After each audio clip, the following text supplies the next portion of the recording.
So in the previous class, I have completed some portion of the first module with respect to implementation strategies for digital ICs. So in today's class, I will be starting with the cell-based programmable logic, right? So there are many ways to design a logic block that can be configured to perform a wide range of logic functions.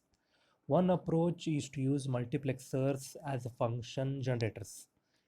In this particular slide, I have shown you the same example of multiplexer, how to use a multiplexer to generate different logic functions. Consider the two input multiplexer as shown in the slide, which implements the function f. So here you should be knowing what is f. So let me show you what is f here. So f is nothing but, you can refer the textbook also, a s bar plus b s. Okay, so this is a function. F is equal to a s bar plus bs. This is nothing but the expression for the multiplexer. Whenever s is 0, it will select a. Whenever s is 1, it will select b. Simple logic for a multiplexer. Now we'll apply different inputs, combination of inputs for this a, b and s, a, b and s, and we'll formulate this particular truth table. This is very important, right? Now just try to substitute these values in this particular equation. When a equal to 0, b equal to 0, s is 0, and when a equal to 0, obviously this particular part becomes 0. B equal to 0, this also part becomes 0, right? Then f obviously should be 0. Then we'll go for, this part is over now. Second we'll go a is 0, b is x and s is 1. When a is 0, this part becomes 0, b is x and s is 1 becomes, then output has to be x. Now I'll go to the last combination, right? When a equal to 1, b equal to 1 and s equal to 1, right? Whenever s equal to 1, this part becomes 0, b1 and s1, it will select output as 1, right? Now this is how, using a simple multiplexer, we can generate 10 different functions. But we have to be very careful choosing the connection between the variable x and y and the input ports a, b and s for the multiplexer. We can program it to perform 10 useful logical operations on one or more of those inputs, as I explained. I hope all of you got it clear. You can try applying the inputs. Please try it at home on some rough pages, right? Next, I will go to the logic cell as used in the Actel fuse based FPGAs, how it looks, right? So this is a simple logic cell which is present in Actel fuse based FPGA. A number of multiplexer can be combined to form more complex logic gates. Consider, for example, as shown in this slide, which is used in Actel ACT family of FPGAs. It consists of 3 2-input multiplexers. You can see here 3 2-input multiplexers, right? And a 2-input NOR gate, right? The cell can be programmed to realize any 2 and 3-input logic functions and some 4-input Boolean functions, as that's what they want to claim here.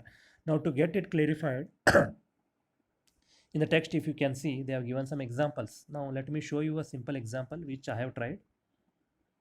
All right, as shown here, the same diagram. So they have given some conditions for that. Now to make it to operate as a XOR gate, right, we have to apply certain combination of inputs as shown in this particular. I have written here a equal to 1, b equal to 0, c equal to 0, d equal to 1. That I have also applied here. You can just refer to the diagram. SA, SP book combined and connected to input 1, S0, S1 combined connected to input 2. Now you should be knowing the truth table of XOR gate. Here I have written for you. When both are 0, 0, output is 0, and both are 1, 1, output is 0. Remaining combinations, output will be 1. Now let us see the first combination, this combination, whether it works fine for this particular block or no. Now you can see here, input have been applied to across SA and SB, right? Here the first combination is 0, so this both are 0. I have written that also, 0, 0. If SA is 0, it will select A. If SB is 0, it will select C, right?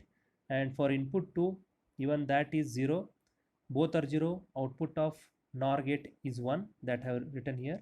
If it is 1, then it will select the lower multiplexer, right? And already you know that SP has been selected to 0, then it will select C is already marked as 0, then output will get as 0. So first combination is correct. Now similarly you can try out for all the combinations and verify whether what they are trying to claim is correct or not. Now similarly you can use different combinations and you can convert this Actel Fuse based FPGA cell module to perform different functionalities as simple or universal gates, right?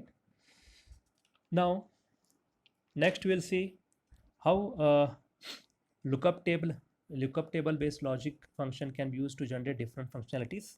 The multiplexer as function block approach provides configurability through programmable interconnections, whereas the lookup table method employs a vastly different strategy to configure a fully programmable module with fan-in of I for a specific function. A 2-bit large memory called the lookup table, right, is programmed to capture the truth table of that function.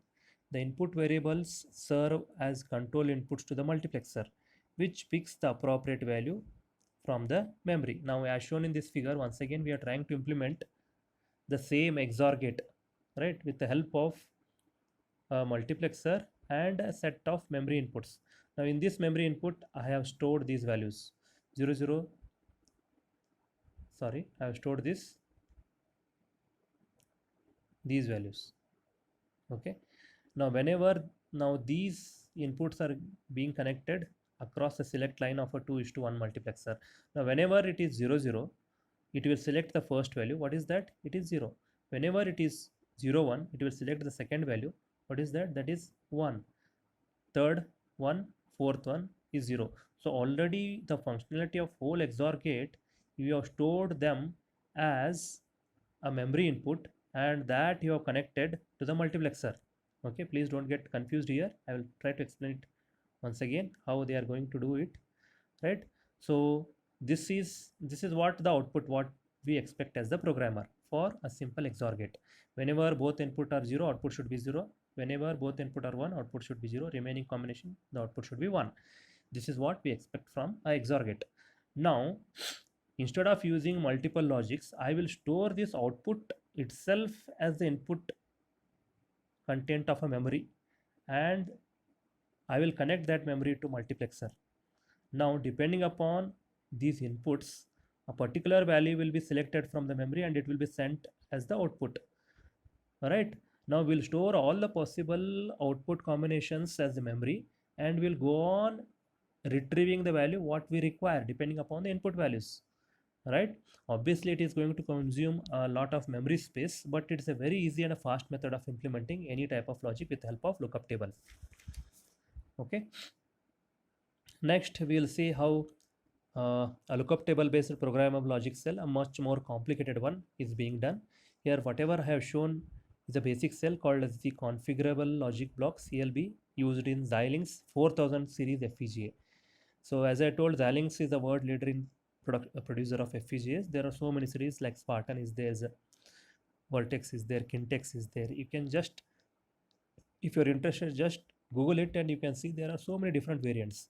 So the diagram what you have shown here is Xilinx 4000 series configurable logic block CLB. It combines two 4-input lookup tables.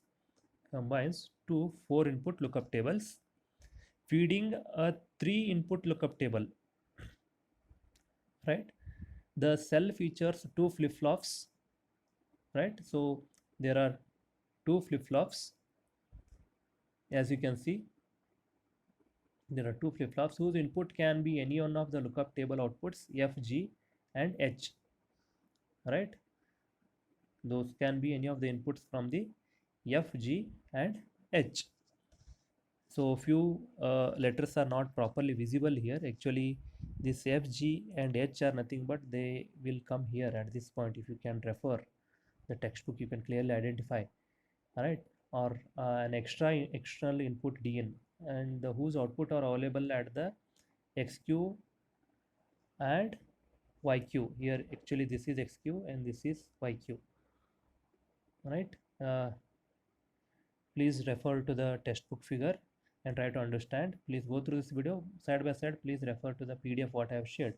The X and Y output export the outputs of LUTs and make it possible to build more complex combinational functions. The cell has 4 extra inputs, C1 to C4. So those C1 to C4 are here, that either can be used as input or a set and reset and clock enable signals for the flip-flops. Okay, next we'll see programmable interconnect. How programmable interconnect are going to help the programmer to make his life easy. Right now, to fully utilize the available logic cells, the interconnect network must be flexible and routing bottleneck must be avoided. Okay, now that becomes possible only in a local area class. A programming wire can be classified into two major groups: array and switchbox routers. First, we'll discuss array-based programming wiring. In this approach, wiring is grouped into routing channels, each of which contains a complete grid of horizontal and vertical wires, as shown in this slide. An interconnect wire can then be programmed into the structure by short circuiting some of the interconnections between horizontal and vertical wires. By short circuiting these points, you can make a connection. All right. This can be accomplished by providing a pass transistor at each of the cross points. So that pass transistor is present here. Right. Closing the interconnection means raising the control signal by programming a 1 into the connected memory cell. So memory cell M. Okay. Now, using these horizontal tracks, input pins and programmable interconnection, we can show how exactly with the help of pass transistors, how the flexibility can be generated with the help of array-based programming wiring structure, that is programming interconnects. Right now, if we go one step ahead, we'll go into something called as a switchbox based programmable wiring. Switchbox based programmable wiring, as shown in this slide, is a programmable mesh based interconnect network. It has been taken with the courtesy from Andrew Dehaene and John Wesley. So those were the scientists who have provided this particular figure, the internal structure, how exactly the switchbox based programmable wiring happens. A large number of local interconnections can be accounted for by providing a mesh like interconnection between neighboring cells. For instance, the output of each logic cell, LC in short we can call, can be distributed to its neighbors to the north, east, south and west. You can see here there are switch boxes, we have connection box and interconnect points. Right, at the junction of horizontal and vertical wires, a RAM programmable switch matrix SBox are provided. So this is SBox are provided that direct the routing of this data. Cell inputs and outputs are connected to the global interconnect network by RAM programmable connections, which is called a CBox, connection box. So if we want to see it in more detail, we should go for the next figure as shown in here, the transistor level schematic diagram of mesh based programmable routing network. Once again, the same two scientists have given the courtesy figure here for study purpose. Here you can see how the transistor, right, it provides a more detailed view showing the transistor implementation of switch and interconnect boxes. Right, the mesh architecture provides a flexible and scalable means for connecting a large number of components. It is quite efficient for local connections as the number of switches traversed by a single interconnection is small and fan out is also small. However, the mesh network does not lend itself well to global interconnections. The delay caused by the combination of many switches and the large capacity load become excessive. Most mesh-based FPGA architectures therefore often alternative wiring resources that allow for effective global wiring. One approach for accomplishing this task is shown in this particular figure, which is nothing but programmable mesh-based interconnect architecture with overlaid 2x2 grid. Wire with double pitch is present here, right? In addition to the standard S-box to S-box wiring, the network also includes wires connected S-boxes that are two steps away from each other. Eliminating one S-box from an interconnection decreases the resistance. Similarly, we can include long wires that connect every 4th, 8th and 16th S-box. What we are creating, in fact, is a number of overlying meshes with different granularity, single pitch, double pitch, etc. Long wires are by preference mapped on the wiring meshes with the larger pitch.